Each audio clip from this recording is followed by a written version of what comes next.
So to kick this video off, I'm spinning my client in a full 360 just so you can see the type of canvas I'm working with today. And right here, I'm going to start my first initial guideline, which I'm going to line up with equivalent with the top of the ear. Today won't be no crazy fade. This client did not want it faded. He just wanted his hair to stay dark and taper the sides and the back. I don't know if that's like a new look, but this was actually his first time coming to me. So as you guys can see or gonna see later on in the video, it's gonna come out as a clean cut, but I prefer this cut to be faded all the way around the sides opposed to it just being a taper on both sides and then a taper in the back. But overall and all in all, I think y'all gonna enjoy this cut. Gonna be real simple. So I just go in with my wall cordless clip and I'm going maybe a half an inch up. And the reason I'm not going up super high is because I still want that taper look. So I close them halfway right here and just fade in between my first initial guideline and my second. Then I go fully close to knock that line completely out. Remember, even if it's spots on the back of their neck, bumps or whatever the situation is, don't get lost in the sauce when doing your fade. Always stay consistent, keep that lever moving, knock them hairs out, brush one, fade one, and trust me, them tapers gonna come out crazy. So just keep comfortable. Right here, I'm not gonna say I struggled in this video, but I don't like cutting with these wall cordless clips. They cool, but the guard system is terrible. I always hated wall since like the first time of me using them. It don't feel like they cutting hair. And I don't know if like that's just the guard system itself, because I know the guard system for the masters feel like they dig. But right here, as you guys can see with the 1/8 guard, I closed it completely just to clean up towards the bottom end of the fade.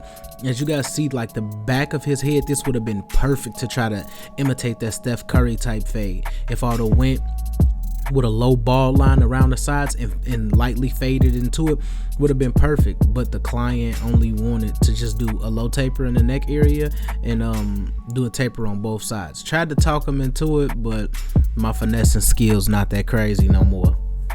So I just like to get a clients what they want. And I'm just playing around with the 1/16 guard. This is a good guard, but it's a bad guard at the same time, because if this guard slip, it's a wrap.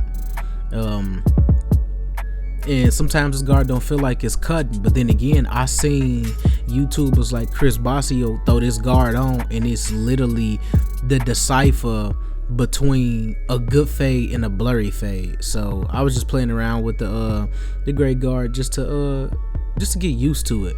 I didn't have my masters with me this day, so you know, we was just using everything that we had. Well, I had a pair with me, but it had a surgical blade on it. And you don't want to fade with no surgical blade. You'll test somebody's skin up. So right here, I'm going to go completely open on the side, create my second initial guideline. I'm just doing this like a regular taper. We're not working too hard. And the client has more of a coarse grade of hair. So open on him don't actually look that light. Right here, I'm fully closed. And you finna see me open up halfway. And watch me, I just blended that in between them three and just level play now. I tell you guys all the time, you control the outcome of these haircuts. As long as you stay consistent, the haircuts are gonna come out consistent. So right here I'm fading the beard. I just start off open, then I'm dropping it halfway, little level play just to get it to transition into it. And then right here, the 1/8 guard, I just open it all the way up. And I'm just playing around with it because I don't know how low this guard gonna cut him. If I would have had my masters, I would have used the 1/16 double magnetic guard, and I know for a fact that I would have got the beard where I needed to. But it's unestimated with these walls because I'm not used to using them. So I'm just basically fully open right here, and I'm creating my third initial guideline. Like I told you guys, he's not getting a full haircut. He's basically getting a taper. So I'm just gonna be debulking and doing a light taper on the sides. And as you guys can see, I'm just level playing until I get my fade ideal where I want it to be. Always brush, and remember, when you trying to knock the line out, you want your clippers closed a little bit more. The more closed the clippers are towards trying to knock the line out, the easier it's gonna be to knock the line out. And right here, 1/16. And I'm just staying real consistent. Remember, keep them blades flicking. Do not keep them flat. Like, I done seen people destroy amazing fades or fades that had amazing potential because they laid the blades flat. So remember, don't lay the blades flat. and keep everything consistent. As you guys can see, my taper coming together very well, and we're gonna make this thing happen. So right here's the 1.5 guard, and it's fully open, and I'm just basically debulking because this area on the side of his head is almost the perfect length of a 1.5. So you guys don't really see that much hair flying off, but you guys can just see it transitioning into itself. And right here, remember, hold the ear down if you need to get around the ear. Don't just be cutting while the ear right there. I done seen people use the guards and the guards snag the ear. Like, come on, people. So we just getting right though. That's all we doing. We just getting right and staying real consistent, staying in that realm. And as you guys can see, I'm flicking completely out, like I'm doing long strokes with the wall magic cordless clips, because if you do them short strokes and you let them blades flat, you're gonna push that guideline. So without picking it out, I haven't picked it out or even combed it out because he kind of wanted to keep it regular up top and then really want to touch it. So what I'm gonna be doing is I'm gonna just be trimming these hangover hairs right here, and then I'm gonna comb out the bulk part of his hair, and I'm gonna do some clipper over comb. You guys gonna see it. It's gonna come together real easy, because like it's pretty much faded, but it's still some bulk there. And you just comb out. Yeah, that was probably a tough comb right there, but you know, we all got them. Sometimes you just gotta go through that nap, man. It is what it is. You just comb that hair down, and then what I like to do, look, you see me knock all that excess off, because if he pick his hair out, it would have looked like his hair was sitting on top of where I tapered at. So I go in with clipper over comb too as well. A lot of people ask me in the comments, can I clipper over comb? And clipper over comb is easy money to me. My instructor told me don't ever use a guard taller than a 2. That's what got me to do clipper over comb. But like I told y'all, we was gonna get back to this taper because it wasn't fully finished at the beginning. So like I told y'all, I don't always just go in and solidify my haircuts. Sometimes it's different, because this haircut, I really wanted to fade it all the way around. This haircut could have been 10 times the better of the look, but you know, it's what the client want. So I got my 1.5, and I'm flicking completely out, showing y'all how it's done. Got my 2 fingers or one of my fingers in the back of the clippers. Anytime I feel my finger touch or get close to his neck, I know to scoop out in a C motion. I tell people all the time, don't make these fades harder than they have to be. Fading to me was the hardest, and it was because I used to lay my blades flat. But right here, shout out to my boy Chuka the Barber. Got this method from him, the debulk in the front of the hairline, so you don't actually have to put a guard on and just cut down. And then right here, shout out to my boy Clipper Grinder, man. Hitters or what, man? Drop hitters in the comment section if them things hidden. Telling y'all, hitting just like Tyson in his prime. They doing everything that I need them to do. So I want to give a big shout out to my boy Clipper Grinder. He specialized in this slimline LIs and the outliners. He can fine tune the clipper perfectly to the blade, or you can buy just modified blades. And when I tell you guys, these blades are coming out better and better. Every blade that he sent me like 4 blades. Every blade was good, but every blade got better. And it's like he was talking about his machine was malfunctioning at a point in time, but he back on this game, and he a different breed right now. So I really want y'all to go ahead and check my boy Clipper Grinder out on Instagram, and check his website out, and get y'all some hitters, man. I'm telling y'all, this man got the secret to these slimline LIs or slimline regulars, because you can just throw the blade on either one of them. But as you guys can see, I'm just taking my time with this lineup, not pressing too hard, and I'm just doing a rough draft. I'm coming up, finna do the curve. You don't put too much pressure on it, because the client curve is already kind of light, just from the lighter taper that we did earlier, so it's not heavy. But look at the front of his line right here, because he has that coarse knotty curly hair. His line, you can see his line in it straight, but it don't look full. And this is what I mean. Well, when people be like, everybody don't need color enhancement, everybody don't. This client has a good lining, but it is spotty in the front due to the texture of his hair.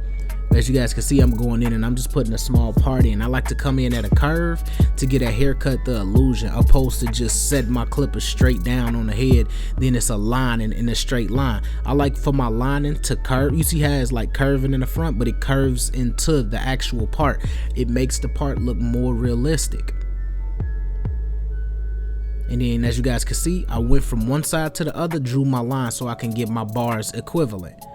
This is where a lot of people mess up. I done seen a lot of straight linings, but if one of them bars off, of course your lining gonna stay straight, but the haircut gonna still look off. It's the perception that a lot of people don't understand. That perception is the biggest thing about these haircuts. So as you guys seen and heard me earlier, he did not need color enhancement, but because of the spottiness and knottiness of his hair due to the hair texture, I decided to use fibers just to go ahead and fill it in, and it's gonna make it pop, and it's gonna be 10 times harder, and y'all gonna see this thing come to life. So I'm glad for everybody who's making it through this video with me, man. I know 16 minutes ain't easy to sit through, but to everybody out there that's sitting through the 16 minutes, I greatly appreciate y'all for chopping it up with me. Right here, I just go in with Kiss Expressions on an applicant brush, and I mix my Kiss with water to lighten it up. As you guys can see, the Kiss ain't coming off dark. Like when I first set my first line, it was super light, and then I just go in, and then I like to like fill in the lighter spots. But as you guys can see, I framed this beard out perfect. So I just continue that all the way over. Keep your lines completely straight, know exactly where you going, and once you do the Kiss, you want to go ahead and lay your line out. If it's not dark enough, lay multiple layers out, then get you a brush and brush it in. That's how you get that more natural look. But I'm doing it to like the whole beard, as you guys can see. Look, frame out perfect. That whole side is like symmetrical. And I just go in. Shout out to my boy Clipper Grinder again, man, because these clippers just gonna get better and better every time.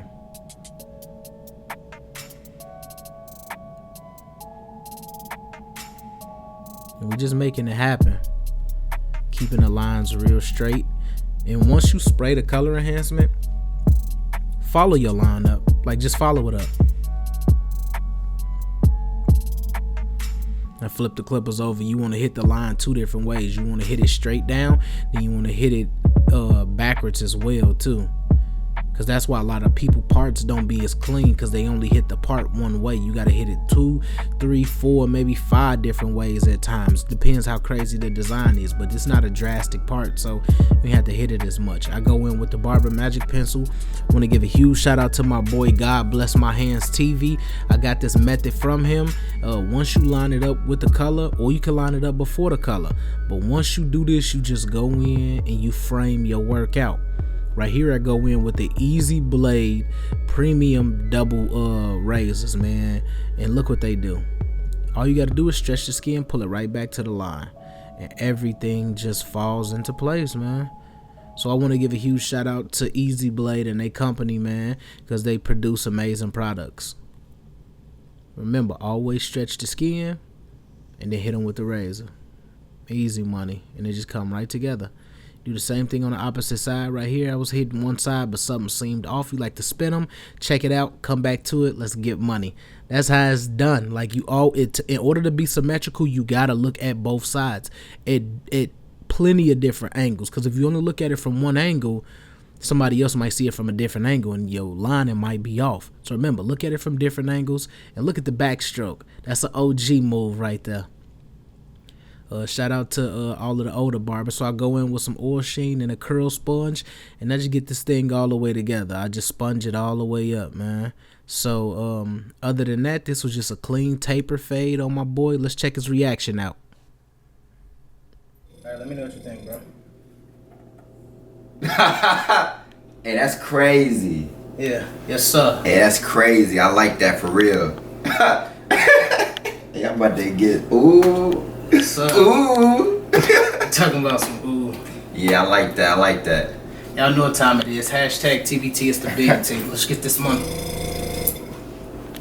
So we spinning a client around in the full 360 right here, just so you guys can see the finishing product. It was just a taper fade with a curl sponge.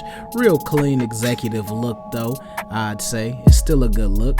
So other than that, I want to say thank you to everybody. Thank you to all of my loyal subs. And if you sat through this video, and if you are new, please subscribe. I appreciate y'all, and may God bless.